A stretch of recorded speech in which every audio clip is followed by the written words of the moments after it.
अस्सलाम वालेकुम, मेरा नाम उबैदुर रहमान है। मैं रहीमर खान से हूँ और मैं O and A level background से नस्ट में करंटली इलेक्ट्रिकल इंजीनियरिंग कर रहा हूँ। I am a freshman at electrical engineering. मेरे एन में 179 मार्क्स आते हैं and I had the merit position 3। मैंने 3 टेस्ट दिए थे, नस्ट का दिया था, जीकी का दिया था और फास्ट का दिया था। फास्ट में मेरा ऑल फील्ड में एडमिशन हो गया था। एससी में हो गया था, सीएस में हो गया था, डीएस में हो गया था, ए और साइबर एआई में हो गया था, एआई में और डबल ई में भी हो गया था। एंड नस्ट में मेरा फर्स्ट सेलेक्ट जो मेरी फर्स्ट प्रेफरेंस थी वो कंप्यूटर साइंस थी, सेकंड इलेक्ट्रिकल इंजीनियरिंग थी। वो अलबत्ता चेंज हो गई थी, बाद में इलेक्ट्रिकल शिफ्ट हो गई थी। एंड जो जीकी है, जीकी में मेरा सीएस में हो चुका था। मेरी जीकी में आई बिलीव मेरिट पोजीशन 27 थी मेरे ख्याल से जीकी मेरी। And I was also given 100% 8 जीकी में। और कमिंग टू नस्ट, नस्ट क्यों आया और जीकी क्यों नहीं गया, फास्ट क्यों नहीं गया। Basically coming from an A levels background, जिसको कोई नॉलेज नहीं है यूनिवर्सिटी का, फास्ट की सबसे मेन बात जो हम सब ने सुनी है, फास्ट में रगड़ा बहुत है, जो हम सब एक्सेप्ट करते हैं कि रगड़ा बहुत है। तो एक तो वो डर था। और फास्ट का मेरा जो टेस्ट देने का मकसद ये था कि अगर मेरा नस्ट में नहीं होता तो मैं फास्ट जाऊँगा। बट अल्हम्दुलिल्लाह उससे पहले जीकी की एक्सेप्टेंस आ चुकी थी, तो फास्ट को तो मैंने out of the picture unfortunately रख लिया था। फास्टियंस को हिट नहीं दूंगा बट स्टिल उसको तो मैंने आउट ऑफ द पिक्चर रख लिया था। जीकी एंड फिर आखिरी बात आई जीकी और नस्ट पे। जी नस्ट की मेरिट लिस्ट आउट होने से 2 दिन पहले जीकी की फाइनल डेट थी अप्लाई करने की। एंड मैं कॉन्टेम्पलेट कर ही रहा था कि जीकी जाऊँ या ना जाऊँ, ठीक है। तो जीकी जाने का मेन मकसद ये नहीं था कि मेरी फैमिली एग्री नहीं कर रही थी जीकी जाने, क्योंकि जीकी है बहुत दूर। ए लेवल्स बैकग्राउंड से बिलोंग करता हूँ और क्योंकि एन जो होता है वो एफएससी बेस्ड होता है, तो ए लेवल्स बच्चे ज़्यादातर इसको बहुत एज अ बर्डन ले लेते हैं कि हम कैसे करेंगे, एफएससी भी कवर करनी, साथ साथ ए लेवल्स भी कवर करना है।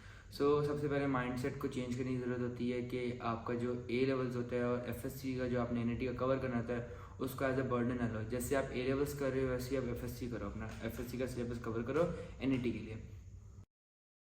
सबसे पहले मैंने देखा से नस्ट का एन का जो एन 1 की डेट है दिसंबर में आ रही है, सबसे पहले वो एन देने हैं। टू बी वेरी ऑनेस्ट, एन 1 मैंने बहुत शुगर में दिया था, लाइक 0 पढ़ाई से दिया था, ठीक है।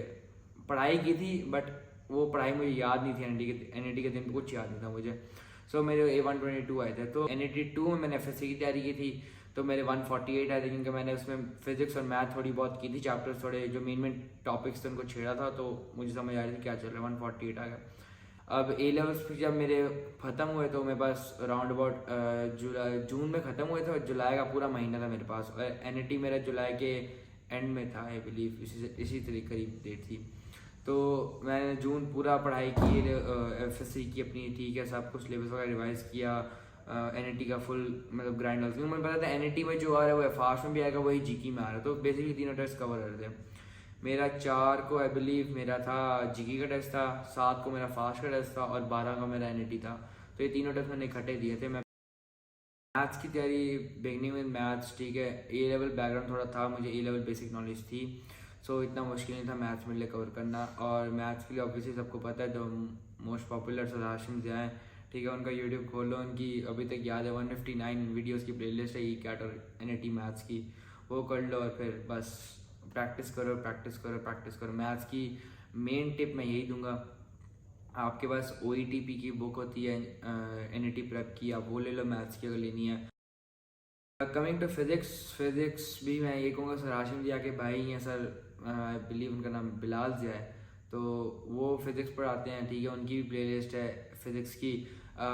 1 शॉट लेक्चर है उसका, मेरे याद आई बिलीव 1 शॉट लेक्चर उनकी प्लेलिस्ट का नाम है, और उसमें वो हर चैप्टर को इन राउंड अबाउट 1 से 1.5 घंटे में कवर करते हैं हर चैप्टर की चीज़। तो सबसे पहले आइडेंटिफाई करो कि आपके मैथ्स और फिजिक्स में मेन टॉपिक्स कौन से। ये नहीं कि आपने कोई जिस चैप्टर से आने ही 2 सवाल हैं आप उस पर 3-4 घंटे वेस्ट करो, जिस चैप्टर से आने ही 10-15 सवाल है उस पर आप 2 घंटे वेस्ट करो। मैथ्स के कुछ मेन टॉपिक्स हैं, एक ट्रिग्नोमेट्री मेन है, इंटीग्रेशन है, कॉनिक सेक्शंस है, सेट्स आ जाता है आपका, 4 मेन तो ये हो गया आपके, ठीक है। डिफ्रेंसिएशन भी आप ऐड कर लें क्योंकि डिफ्रेंसिएशन इंटीग्रेशन से रिलेट करती है। कमिंग टू फिजिक्स में इलेक्ट्रोमैग्नेटिक इंडक्शन होती है, इलेक्ट्रोमैग्नेटिज्म सारा इलेक्ट्रिसिटी वाला पार्ट मेन है आपका, ठीक है। न्यूक्लियर फिजिक्स एक मेन पार्ट है, और जो शुरू वाले चैप्टर हैं इनर्शिया और एक्सेलरेशन वाले, वो भी मेन पार्ट है आपका। तो बेसिकली ये तीन चार मेन टॉपिक्स हैं, इनके सब टॉपिक्स बहुत ज़्यादा होते हैं, तो अगर आप वो कवर कर लोगे आपके मेन फिजिक्स वाला एरिया कवर हो जाएगा। सो कमिंग टू के फिज़िक्स और मैथ्स में फ़र्क क्या है। मैथ्स आपको प्रैक्टिस से करनी पड़ेगी। फिज़िक्स में मैं कहता हूँ कि फ़िज़िक्स का जो पैटर्न जब मेरे टाइम पे आया था मुझे ऑलरेडी आइडिया था, एनईटी मैंने ऑलरेडी दिए हुए थे, तो मुझे आइडिया था कि जो फिज़िक्स का थोड़ा पैटर्न है वो थोड़ा थ्योरेटिकल भी होता है। बेसिकली न्यूमेरिकल्स भी होते हैं बट थ्योरी भी होती है साथ। तो अगर आप न्यूमेरिकल्स में वीक भी, आप थ्योरी में ईजिली अपने मार्क्स उठा सकते हो। कमिंग टू इंग्लिश के लिए आपके पास OETP की इंग्लिश की प्रेप बुक है, वो अवेलेबल है, आप वो कर लें और बस दुआएं करें कि आपको इंग्लिश के आसान लफ्ज़ मिले, ठीक है। जो वर्ड मीनिंग वाले जिनके मीनिंग गेस करने होते हैं वो भले आप फॉर दी एंड रख लें। शुरू में आप ये कर लो कि प्रेपोजिशन वगैरह, फिल इन द ब्लैंक्स हैं, पैसेजेस की इंटरप्रिटेशन, एक्सप्लिसिट इम्प्लिसिट मीनिंग्स हैं, ये टॉपिक्स हैं, ये कर लो। ये में बहुत आसान होते हैं, बंदे की मेन जो IQ नॉलेज होता है उससे भी होता है।